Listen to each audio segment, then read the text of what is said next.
Hello, gram of Instas. I was challenged by my therapist this week in session to stretch. And particularly something that's been coming up in my reflection, moving through around grief and taking up space has been, where have I told myself I'm not ready yet? Where have I told myself, oh, I can do it, but not like this? And we were talking about readings. If you have been following me, you know, in February, I opened up my books to do flash stream readings. And then life happened. I didn't pick it back up.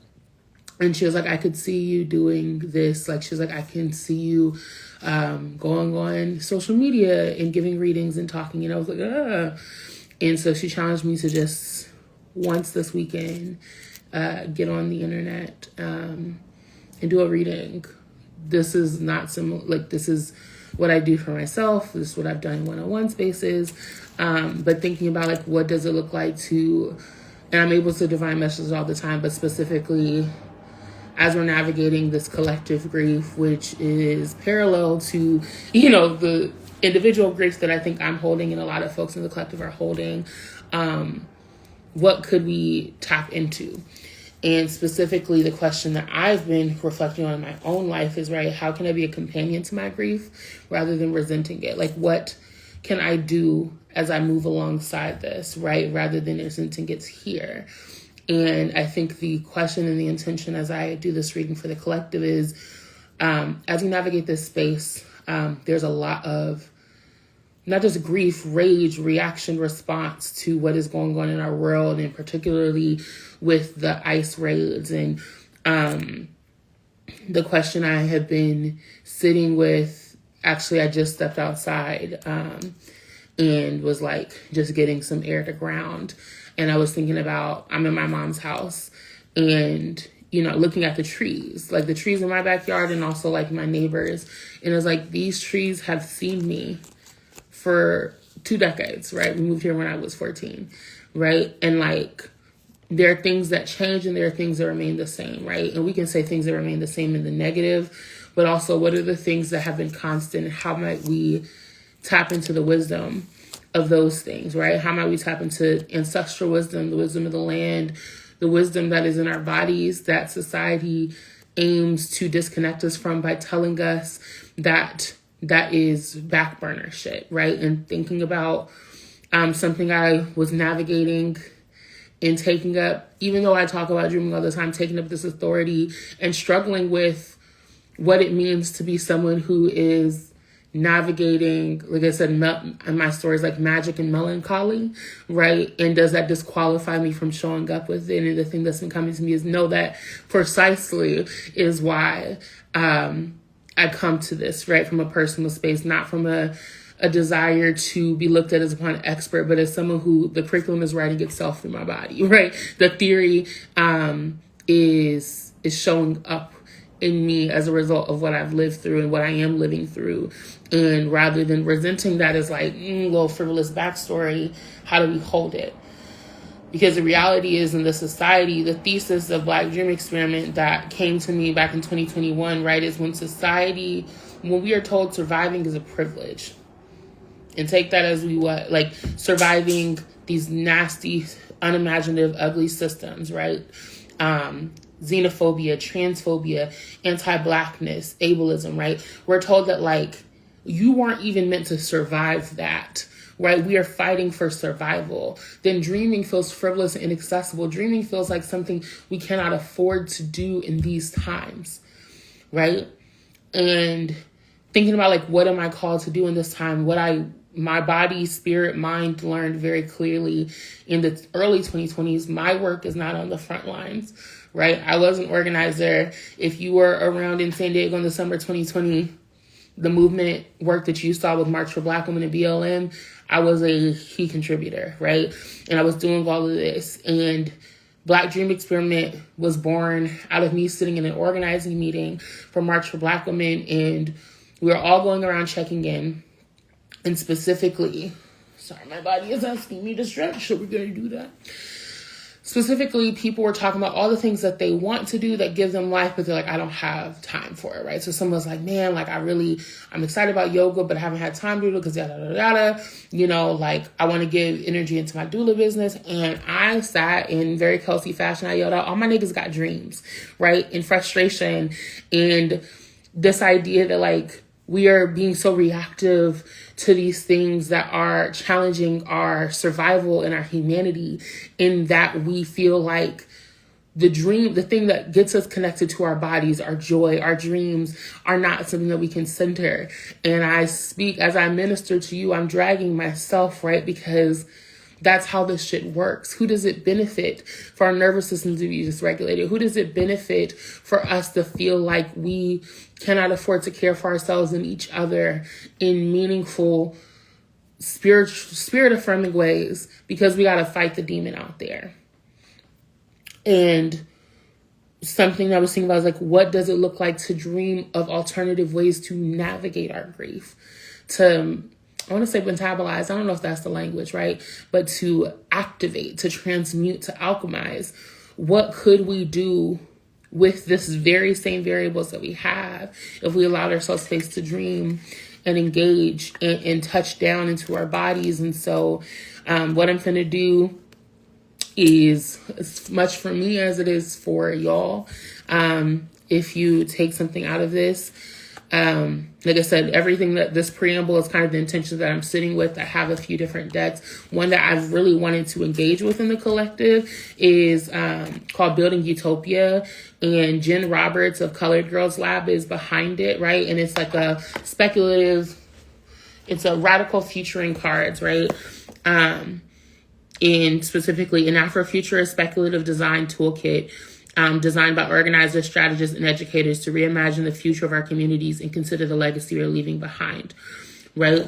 And so it has a few different decks, and I think that this is a really good place to start. And they have a topics deck, and I'll choose whatever topic is here, but also tying it into, as we are navigating this episode of oppressive systems, right? As we are navigating the nationalism, the militarization, the codified xenophobia, anti-Blackness, trans antagonism, like all of these things that society is telling us that's threatening our survival and our humanity, right? So that's one of the topics that we'll look at through this thing. But I also want to just pick from this deck, right? There's like 5 different decks. So topic, the intention, right? Health disparities. That's interesting. And so the breakdown, it says, this is the card. Communities of color often experience higher rates of chronic health conditions and diseases known as health disparities. Environment, race, and income are root causes of disparities. Reimagining healthy communities ensures equitable access to health resources. How can we reimagine a future where everyone has equal access to health care? And I think, 6 degrees of separation, like health disparities, also wellness. And the emphasis of me starting Black Dream Experiment was like, what's a privileged wellness? It was a brief that I was supposed to respond to and come up with an idea, $10,000. It's like, what is a privileged wellness practice that, what do they say? Under-resourced, underprivileged people can access, right? And I went on to say dreaming is a wellness practice, right? And insert the whole thing. And so when we talk about disparities, being able to see ourselves in the future is around that too. Being able to see ourselves beyond the kingdom fall. So that's the topic, I guess, the intention, right? And then there's a deck called the forecasting deck, right? To give us some perspective and thinking about time.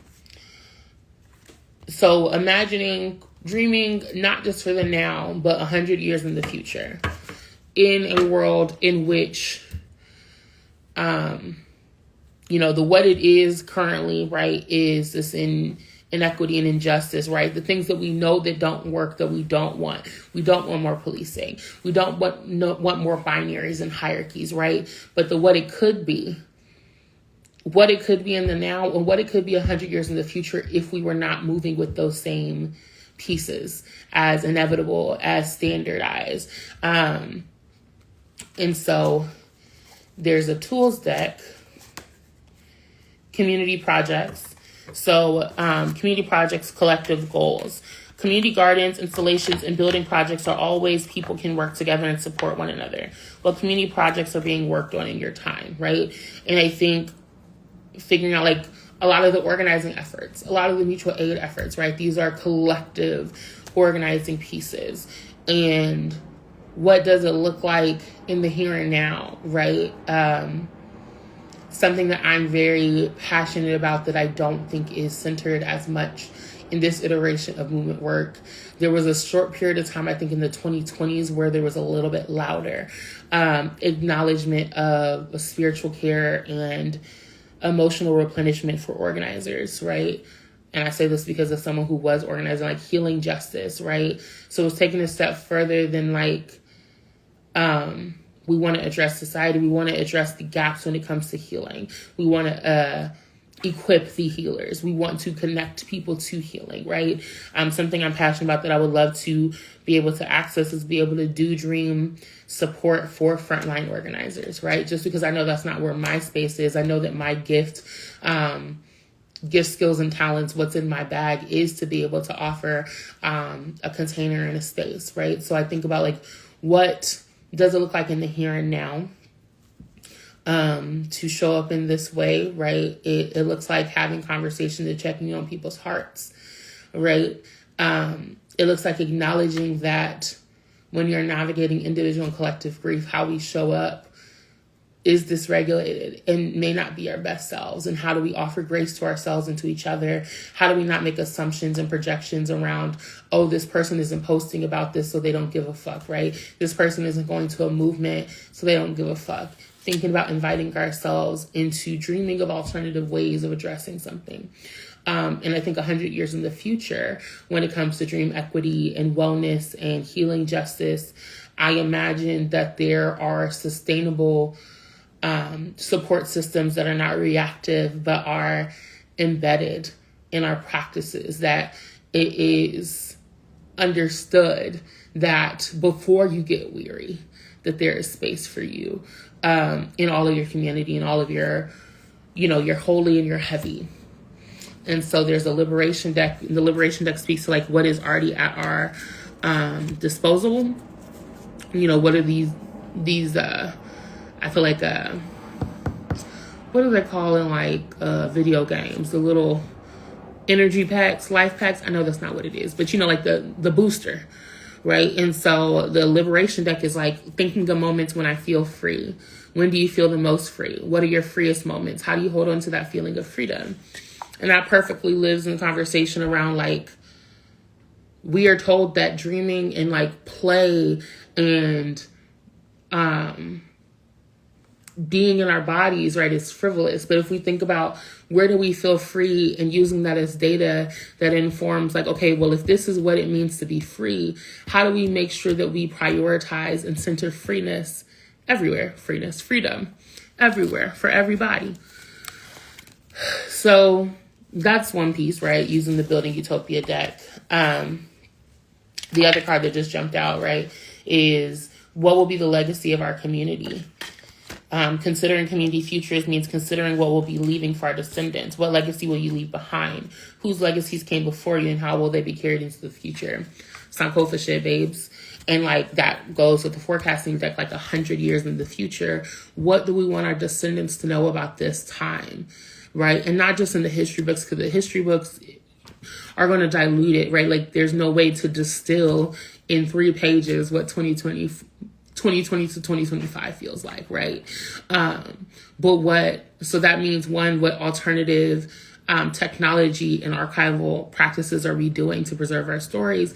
But 2, when we think of one of the functions of these systems and hierarchies, right, is to get us to flatten our humanity and flatten our humanity of our ancestors, right? So we learn about things like the civil rights movement, and we learn about all the bad things that happened, and we learn about like, the larger collective movements, right? And it gives us as descendants, sometimes we look back like, damn, I don't know how they went through that. Like, it seems like it was horrible to live.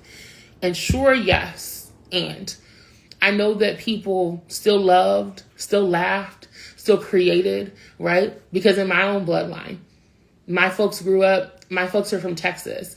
My great grandmother touched somebody who was at Juneteenth, who got the memo late, right? And I know that she experienced trauma and heaviness, but I also know that she experienced levity and light and joy that passed down to me. But I'm not going to read about that, right? I mean, I hear that in common spaces, which is why it's important for us to create art that embodies our whole humanity. It's why it's important to have conversations and talk about not just the survival, but the anyhow. I have a line in one of my pieces in Dream, Forget, Return is like, I hope that when we do fly away, we don't throw out the anyhow with the survival or the bullshit. Ugh. I'm butchering my own words. But, you know, like this idea of like, it's called Beyond White Supremacy. Hold on. I'm going to read it because it's significant in this space I'm calling about.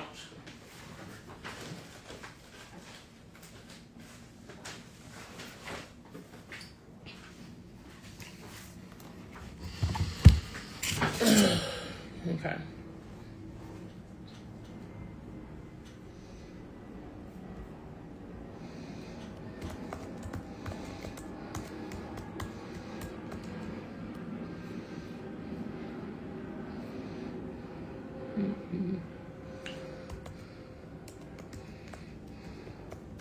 Okay, so this is a free write sometime in 2020s.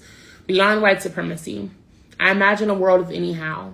Somewhere between all fly away and picky bitch checklists, I imagine a home that holds all. My future cannot exist in silos. That is so white. To segregate time like it don't all got a right to be here. Yesterday and tomorrow are cousins who sing freely on summer days with the windows down. My time don't know a world without borrowing. Been a mutual aid. My grandmas and future daughters are both on the other side telling stories saying, look at that woman with so much heart and laugh. She can hardly stand it. So I check both ways. I don't know if I will see a world that doesn't remember white failureism. Time is not meant to divorce itself. We're not sent here to be oblivious to the yes and that has always grounded us. I hope that when we do fly away, we still hold the yesterdays close, to not throw the survival out with the circumstance or the anyhow out with the bullshit. We carry this with us because it makes the present more gift. We get to save our shouts for leisure because, of course, Black lives will always matter here. And our comfort is not so much revolutionary as it is a staple on the menu. And Black excellence is not a bouncer holding anyone back from getting in the club because Black being is the admission.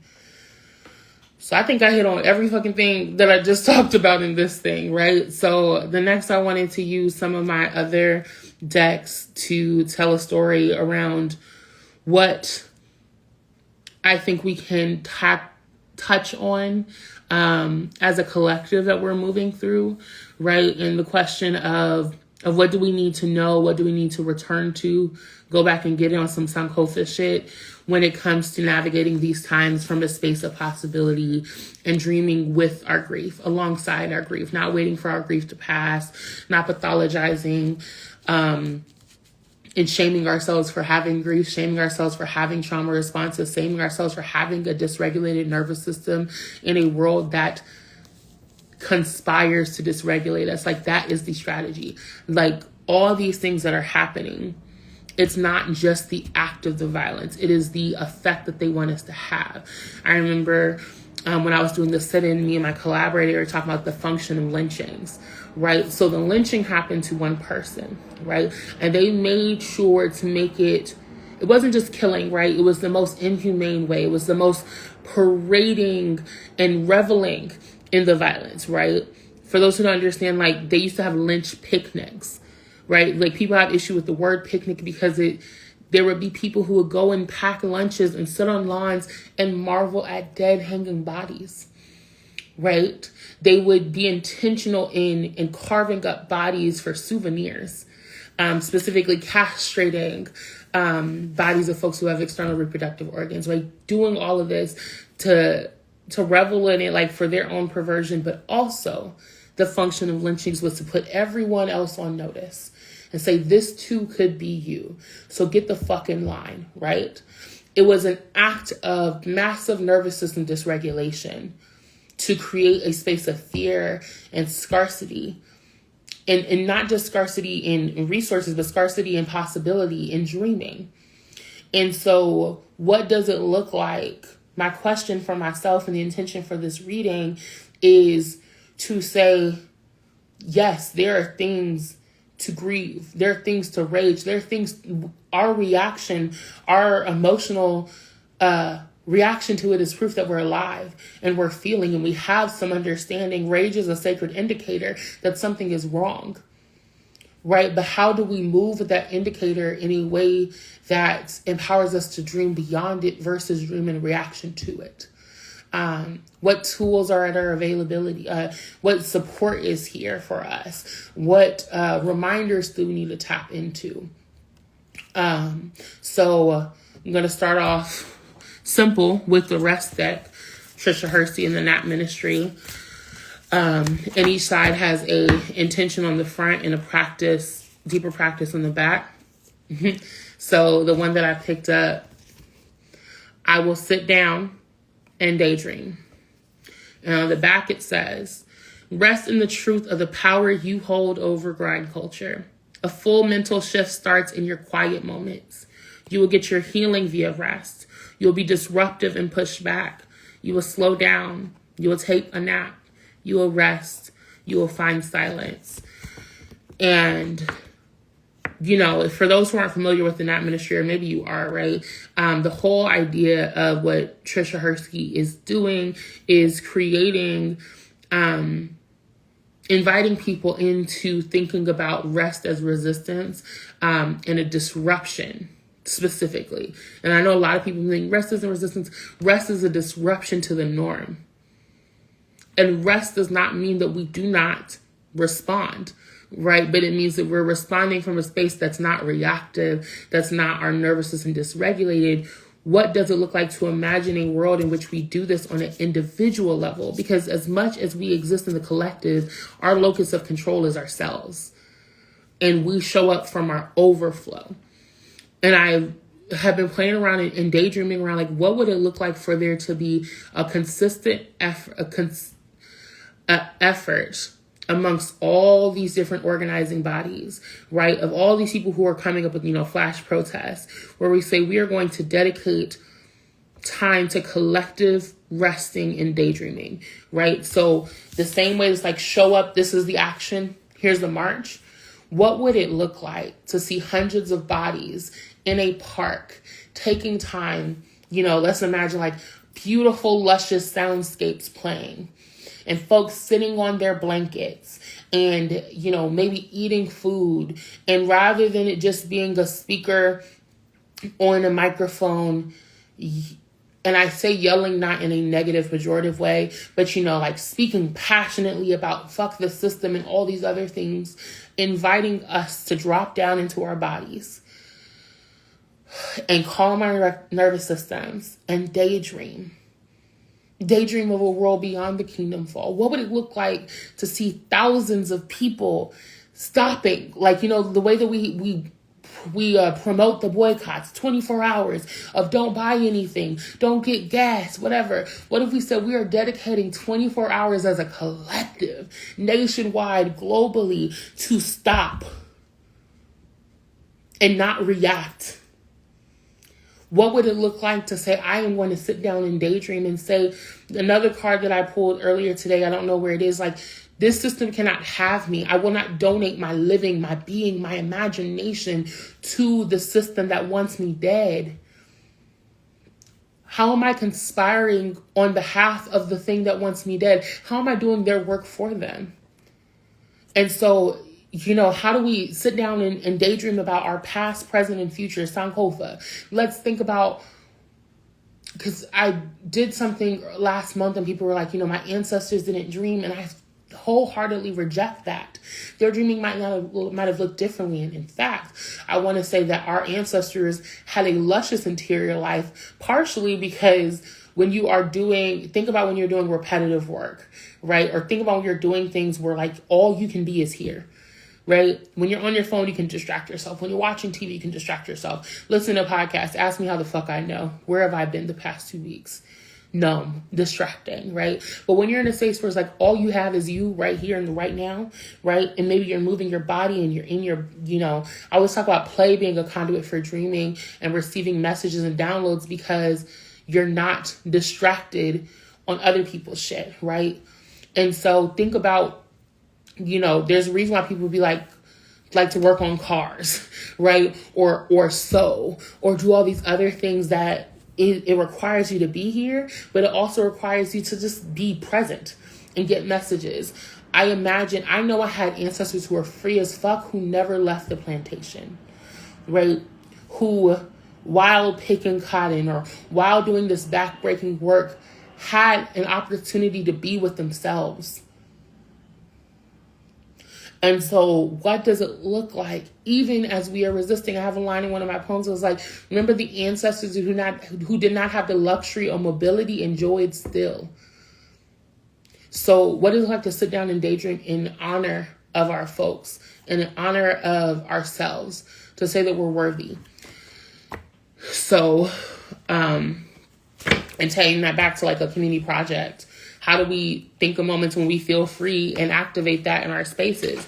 How do we maybe take a moment in an organizing meeting? So let's not say we're not going to organize, but take 10 minutes to dream before we do it. We get into the nitty gritty. How do we, at the march, right? Say we are doing the march, the same way that like land acknowledgements have kind of been a rote thing that we make sure that we do. What would it look like to take a 3 minutes, not even going to say 10 minutes, a 3 minutes guided dreaming visualization? And every person who is under the sound of the bullhorn is invited into breathing. And then to get to know your neighbor and talk to them about what came up for you. What would that look like? What could it feel like to incorporate dreaming into our protest work and to not see it as being oppositional or aftermath? So the next deck I want to lean into is called The Universe Has Your Back. It's by Gabrielle Bernstein. I pulled from this. This is probably actually the first deck that I got that I use religiously or often, right? And it's affirmation cards and just reminders.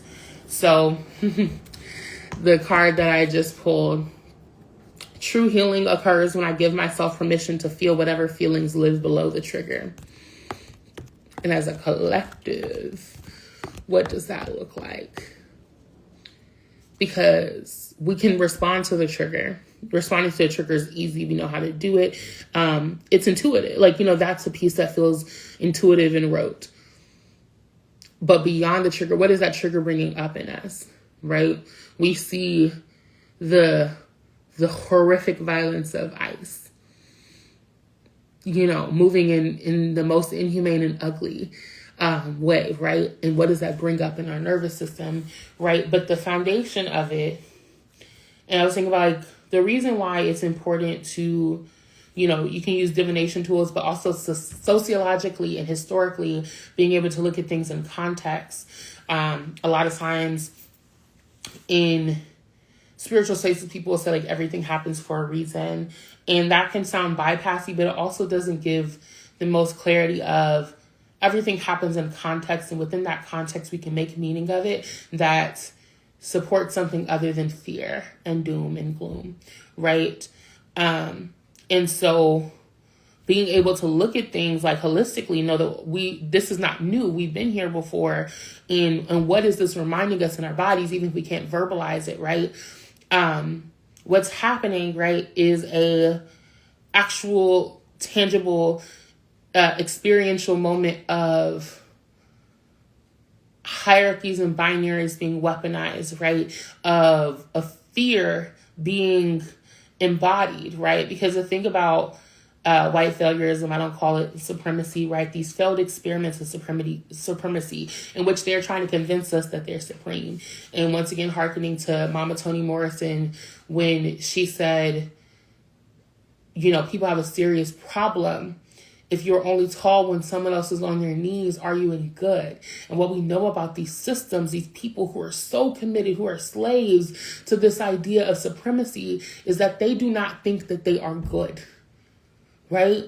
We are told consistently over and over again, from religion to our families of origin to the institutions that we are part of, that we have to catch up, that we have to perform something to make us worthy of the space that we take up, to make us worthy of the spaces we enter into, to make us worthy of claiming our gifts. Ask me how the fuck I know, right? And so people who do not feel good about themselves, who do not think that they are good, it is triggering for them to see another person that they like, I may not be good, but these motherfuckers damn sure ain't good, right? So they create an other, they create a binary, they create this distance that gives fleeting, I don't want to say that it gives satisfaction, but it offers a different kind of noise. It doesn't quiet the noise, but it offers a different kind of noise that allows them to exist in the dissonance with more je ne sais quoi, right? And this is why it's important when we talk about privilege and using our words carefully. I do not claim that those who benefit from the system of whiteness have privilege, because what are you benefiting from? Like, what is the interior life of yourself, right? You can have all this money. You can have all these material things, but if money made you happy, there would be so much less addiction. There would be so much less violence. There would be so much less domestic violence, people doing everything that they can to escape, right? You hear about how miserable all these rich kids are, right? Because that is not actually tangible privilege. That is not tangible joy. And I think about, I come from a lineage of people who are more spiritually resourced, and I exist spiritually resourced in ways that those who consent to the lie of white failureism can't even clock and imagine, right? That's not privilege. So when we talk about systems of hierarchy and binary, those are created by people who are living in a dissonance that feels familiar and comfortable. And so below the trigger, what we are experiencing as folks who are tied into the sacred indicator of what the fuck is going on is yet another psychological operation in which we are being encouraged to think of ourselves as it brings up all of this, like another and another one and another one, right? And so if we can experience the feelings of living below the triggers, right, and allow ourselves to dream beyond it or dream alongside it, what could be healed in our individual and collective psyche. Next card that I just pulled is my fearless freedom lights up the world. As individuals in the collective, in which ways can we, and like fearless, I think another way to frame that, right, is the freedom that I exist in that is not hindered by my fear, right? Because to have fear is human, right? This shit is scary, but how do we move alongside it? I was just reading an excerpt of like a sermon from King, because I saw a play on Friday about Dr. King's life, and it brought up a lot in me. It spoke to a lot of his humanity and his own testament of living with fear and melancholy and suicidal ideation, right? Something that I remember reading about, like Martin Luther King attempted suicide twice before he was 13. Lifelong experience of like depression and burnout. And so one of the quotes from his sermon, I can't remember what exactly the sermon is, but the quote that I wrote down is like, courage faces fear and then masters it. Cowardice represses fear and is mastered by it. Courageous men never lose the zest for living, even though their life situations is zestless. They learn to live with fear and lean on the sustaining power of God, right? And, spirit. And so if your fearless freedom lights up the world, the freedom that we occupy, the freedom that we embody alongside our fear can light up the world, can shift, can brighten this experience. And by lighting up the world, it can shine a light on a possibility that maybe we didn't see when we were moving in reactive ways. I'll pull 2 more of these cards because that's what I normally do. I normally pull 4 cards. Attack, pain, fear, judgment, and any form of separation are merely calls for help, which I think goes into all these different things, right? For the collective, as we are experiencing attack, pain, fear, judgment, and form of separation are cause for help. They're evidence of people who are experiencing, I don't want to say moral bankruptcy because that's part of it, right? But the cognitive dissonance that you have to exist in that tells you that you are entitled, that you are empowered to harm another person, to enact violence upon a group of people because of this made up identifier. There is no person who is illegal on this planet. What the fuck you mean a person who came earthside is not allowed to roam this earth, right? That is a construct that we have been given, right? That we've been told. Right? And so that is the byproduct of someone who is moving in severe cognitive dissonance. And so what can we do to reorient ourselves as we navigate it as a collective, right? How can we integrate that in our organizing works, that understanding, right? It's not just about quote unquote white supremacy, white failureism. It's not just about their violence, right? They're also hurting. The call is coming from inside that house. There's nothing that anybody can tell me that negates the fact that Donald Trump is a miserable man. Not a miserable person because what he's doing, there is no world in which you embody and enact that amount of hate and you are not suffering 24/7, 365. And you don't know how to get out of it, so you're just going to bring hell to other people's house. And so how do we as a collective get in our bags and remember that we're not fighting people who are sane, right? And we're not fighting at all, right? How do we call upon our spirit? How do we call upon our resources and our power to dream beyond what they tell us is possible? Everybody want to tell me to call my congressman. Fuck them congressmen, right? Everyone to tell me that the solution is for us to go in, at the ballot box, right? People want to say the solution is taking it to the streets. These are the things that have been presented to us, but what might else be possible? How can we dream beyond it? How can we acknowledge the grief of the fact that what we've been told that we're supposed to do isn't working? There's a supreme grief in realizing that, right? I think the collective people, after, Obama came into presidency, right? We're like, oh, a black guy. Yeah. It didn't work. It didn't work. It wasn't going to work with Kamala. It wasn't going to work with all these things. And so how do we hold the grief of what we've been told is the thing we're supposed to do to get it right isn't working? And how do we dream alongside that grief and say, well, what could be possible? So the last card that I pulled from this deck is I create mindful moments throughout the day, reminding myself that I am loved and miracles are natural. And, there it is, right? As a collective, how do we create these mindful movements for ourselves and in the spaces that we occupy? They remind us that we are love. At our core, we are love. And that miracles are natural, right? I call upon Harriet Tubman often. I have the candle over there, right? As a revered ancestor that I feel strongly connected to. And the things that she accomplished in her life are nothing short of miraculous, right? But she was also a regular motherfucking bitch. And not bitch, excuse me. Regular person, right? She lived, she breathed, she had fears. She experienced extreme violence. The reason why she was able to have these visions is because somebody threw a fucking anvil at her head. She was unconscious for days. They thought she was going to die. And as a result of that, she experienced her entire life having seizures. And within those seizures is when she fell into a deep sleep and met with God. When she was shown things, right? There's a story that she talks about. She had during her nap, she imagined herself flying over these trees, and she saw the river, and then she was met by these white folks dressed in white, right? And she just had this vision. She didn't know but when she was moving through the forest, she recognized the trees. She recognized the river, and she met different accomplices over the Underground Railroad that were the people in her dreams.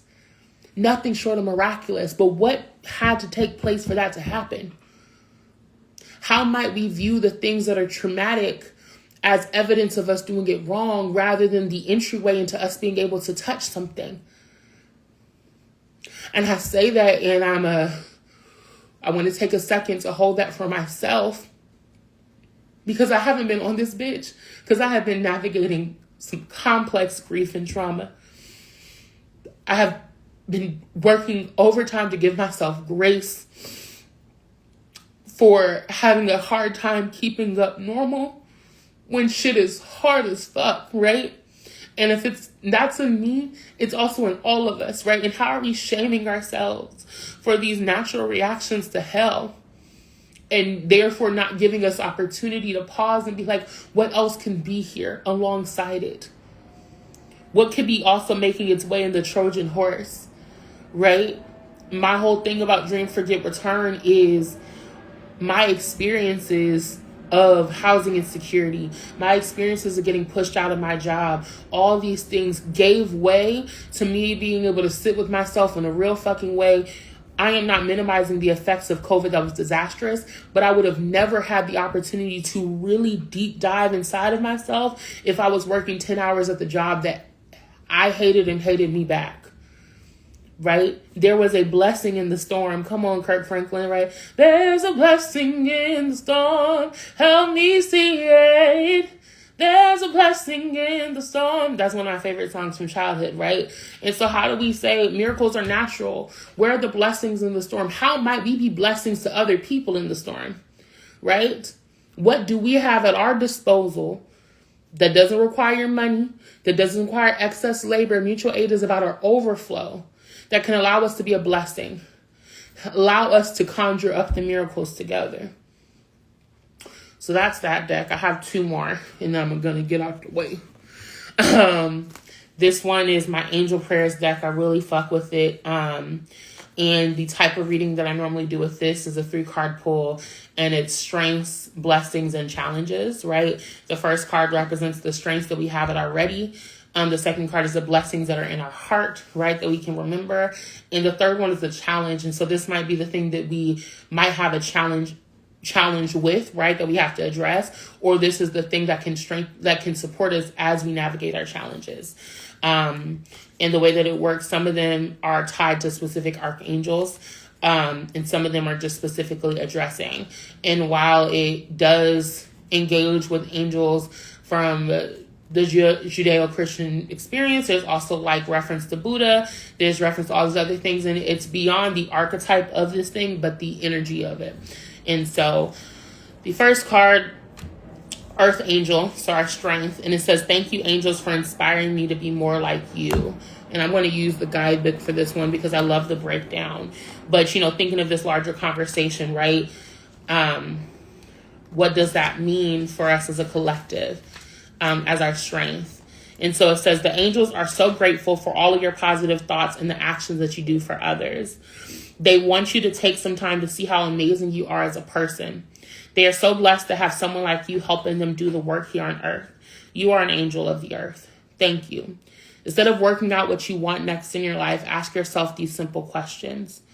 How can I be of service? How can I first serve myself? And how can I extend my help to others? When you have the answers, know that they are guidance from your angels. They want you to be just like them, and by living your life in a balanced way for yourself first and there for others, you'll become a living, breathing angel, right? So sub out angel for spirit, ancestors, love, right? It's inviting us into being more like love, right? And how do we show up in that for ourselves in the collective? Like that, boom, that writes itself, right? And how do we honor our assignment and our sacred responsibility and the invitation, right? And the support. So the second card that would be in the heart card is strength, shine your light. which is correlated with Archangel Uriel. And so thank you, Uriel, for helping me to share my light with the world. Bing, bop, boop, bop, bam. Shine your light.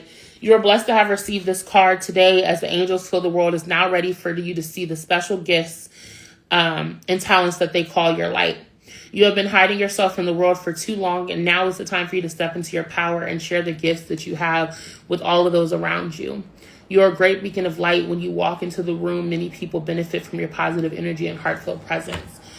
When I do my dreaming workshop, one of the things that I talk about is what's in your bag, right? Like, what are your gifts, skills, and talents? What are the things that people around you be like, damn, you're really good at that you might, as an instinct, like shrink off, right? Because that is a part of our dream work, being able to identify what comes naturally to you. The collective needs you to be in your bag. As much as you need to tap into it for you, the collective is waiting on you. You have something so special. We all have something so special that we came into this world with that is meant to be a blessing, right? And thinking about the card that I talked about at the very beginning is like, how do we preserve our legacy? Think of moments that we feel free, and what are our communal projects? What we offer to that, what we weave into the tapestry of this time, is that not about us going on and taking on things that don't feel natural, right? I talk about mutual aid. I talk about the revolution is mutual aid. Talk about the revolution is about challenging the limitations in our mind. It's about remembering that I don't have to learn anything, that my assignment is to return to what the fuck I know how to do and how I know how to do it. Right? So shining our light is the blessing in our heart. And then the challenge card, synchronicity. Thank you, angels. I trust your well-timed guidance and signs. So this is the support. This is as we navigate our challenges, remembering synchronicity, and also realizing that synchronicity might be the challenge. Being able to step back and seeing the signs could be challenging for us because we're being reactive to the system. Right? So it says there's a reason for some of the experiences you've been going through recently. There are no coincidences in life. Everything is perfectly timed by God in the universe. So trust that your angels are sending you divine guidance through information and people coming into your life at this time. There's a positive guidance here for you. Trust the process and the path that is being shown to you, as it will take you forward one step at a time until you're where you need to be. Taking it back to that story about Harriet, right? Trust that sometimes the things that feel like setbacks are taking you to where you need to be. And that's not the same thing as spiritual bypassing of like everything happens for a reason, so don't feel bad. No, feel the feels. Feel the feels and walk alongside the feels. Mirror, me to me, right? It will take you forward one step at a time until you're where you need to be. The angels of synchronicity are here to guide you and will remind you of their presence at the perfect time. There's no such thing as chance. All is guided. If you come across an opportunity that is perfectly timed for you, know that this is the work of the angels. There are no coincidences, only God incidences. God and their angels sending signs and messages through people and situations that seem perfect for what's happening in your life right now. If you've been waiting for the perfect time to begin or even end a project, know that there are synchronistic events occurring right now to show you the truth of the situation. I also see this as when you keep getting the same message, right? When you think something, then you have a conversation and they are just the voice of you, your mind speaking out loud, right? And also, I always talk about, like, what is your dream language? I know when I see a June bug, pay attention to what's going on right now. Today I was at the park and a bumblebee literally was buzzing and like not scary, right? Because I also flying things are spiritual signs for me, right? But like it like landed and I need to go and do some reading on like the spiritual significance. I was like, I don't even need to know the full spiritual significance of this bee, but I know it's important. And so I'm gonna look alive, right? And there are so many things that we experience in a day, but if we're distracted and dysregulated, we're not going to clock them. We're just gonna be like, oh, that's cute, and that's a nice little coincidence. But once again, Harriet got messages and she trusted them because she was paying attention and she believed them. Right? Our enslaved ancestors used nature as indicators, right? They used music. They paid attention to the synchronicities, to the things that were adding up and knew 1 + 1 = 2, even though other people couldn't see the first one. You know what I'm saying? And so like our challenge is to acknowledge these synchronicities. Our challenge is to pause, sit down and daydream. Ask yourself, what has been coming up lately that I haven't had time to sit with? What or has been uncomfortable for me to sit with? Because when I'm going through it, I numb the house down, right? I'm so emotionally raw that it hurts to take time and slow down because I'm afraid I'm going to crack, right? Like if I really, because like the same way that I'm allowing these messages to come through, I'm also allowing all of the residual fear and heaviness to also show up, right? And if I don't want to deal with that because I don't feel like I'm equipped, that can be a thing. And so how do I give myself space and grace and room to check in with myself and to check in with the fact that even though this hurts, what else might be happening around me? I talk a lot about Sankofa, dream for your return. Having greater context is important. So I'm always going back and looking at like, where was I a year from now? Reading old journal entries and being like, damn, when this happened, I had no idea that this was also happening in the background. Right? But I understand it. I'm only able to clock the synchronicity because I have some distance and I can see the fuller picture. 3 years ago, I was opening for Rupi Kaur. And there's a way in which I could read that story and feel so bad about myself because I'm like, damn, bitch, 3 years ago, you're doing that. Yesterday, what was you doing? Waking up on your mama's couch. Right? I could view this, make meaning of it in a nihilistic way, right? Or I can say what was happening here that influenced this that like felt like so inconsequential. What is happening now, even when I feel like I am in the thick of it, I'm in the mud, right? That feels inconsequential, that I can pause and be like, well, what else is happening? What else is coexisting with this moment? Yes, I'm here and that doesn't feel super great, but what am I allowed to do while I'm here? Right? What is coming up? What might I need to be resolving in this chapter so I can let it go for good? Right? And I think as a collective, right, what is happening right now? And how might we dream beyond fear in interpreting it? Okay, so the last thing I'm going to pull from is one that I really love. It is called Grandma's Baby. And specifically, it is so cool because the pictures, it's an Oracle affirmation deck, are all archival footage, archival images of Black folks in the South in the early 21st century. And I'm going to pull up the guidebook because it's digital. I don't have the physical one, but it is super beautiful. And I want to make sure that I read the breakdown. You made my day. Oh. Okay. So, and I pulled 3 cards similarly in, not necessarily strength, blessing, and challenges, but like also in this larger conversation. So,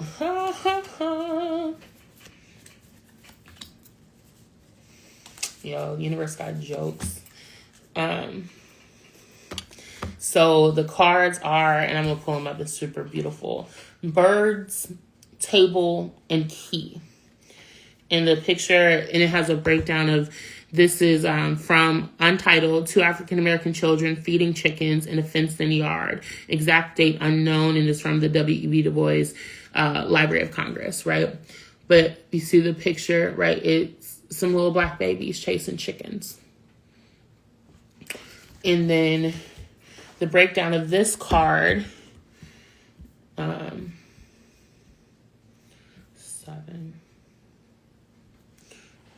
Oh, 12. So it's associated with 7 of diamonds and the element of earth. And it says, listen. Birds carry messages from spirit, but you must still yourself and listen. Tune into the solutions calling to be distinguished above a cacophony of noise. May the song be as clear as a prayer. This card reminds you Spirit has not left you stranded and will never leave you in the lurch. Tricksters and saboteurs may attempt to distract you and drown out all hope. The help is always nearby. There is always a way. I think that's very very clear. So the next card, and I pulled this in my reading this week, so it's gagging me. It's Table. And it says, from family of Pomp Hall, Negro tenant farmer, eating breakfast consisting of cornflakes, biscuits, fried bacon, milk, and coffee, and from Creek County, Oklahoma in February of 1940.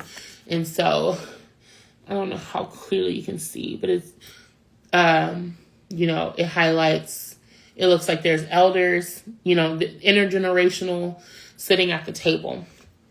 And so, the breakdown of Table, it represents family, the Ten of Hearts, the element of water. Though we've been conditioned to feel and act alone, we're actually meant to forge meaningful relationships with those who deeply nourish us on a mental, physical, and spiritual level, transcending flesh, blood, and time. Are you surrounding yourself with divine family whose support aligns with your highest good? Have you given them the language to love you? Are they equipped to use it? And are you equipped to do the same for them? Lastly, be mindful of when you are being loyal to someone who is really meant to be a lesson. Who is at our ancestral table? Who is at our table in our everyday lives, right? What table are we setting? I think also table is like our altar, right? Table represents food. What are we nourishing ourselves with in collective? Right? The birds one, what are we listening for? How are we, once again, slowing down and daydream to be able to listen to the song and the prayer? And the last one, this made me giggle because it is key. And it says, from Untitled, Stephen Chain playing guitar and singing the ballad Batson, a fiddler in Lafayette, Louisiana, June 1934. And the first thing I thought was Sinners, right? You see this black man singing, and he looked like he flat foot singing, right? And someone playing a fiddle. And so he is, 27, 22.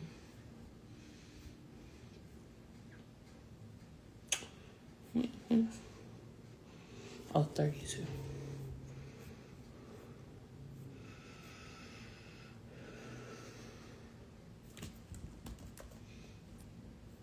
Okay, 33. So key represents solutions. Eight of Diamonds and the element of hearts, or element of earth. Key is Black spiritual legacy. Key is ceremony and resilience. It is in our drums, in our movement. It is in the stories we tell and the traditions that have survived a relentless cultural genocide. It is the language of our ancestors. It is our generational gift. Keys remind us that even when we don't think we know, we be knowing. We aren't new to this, but true to this. The answers are in our blood, coded in our DNA. It is only a matter of remembering, of tapping into our magic. This card says the answers you're seeking right now are already inside of you. So let's run it back, right? The birds. Listen. Float. Flying, right? Engaging with the air. Our table. Who are we sitting with? Who are we conspiring with as we're listening? And then the keys, right? We have it here.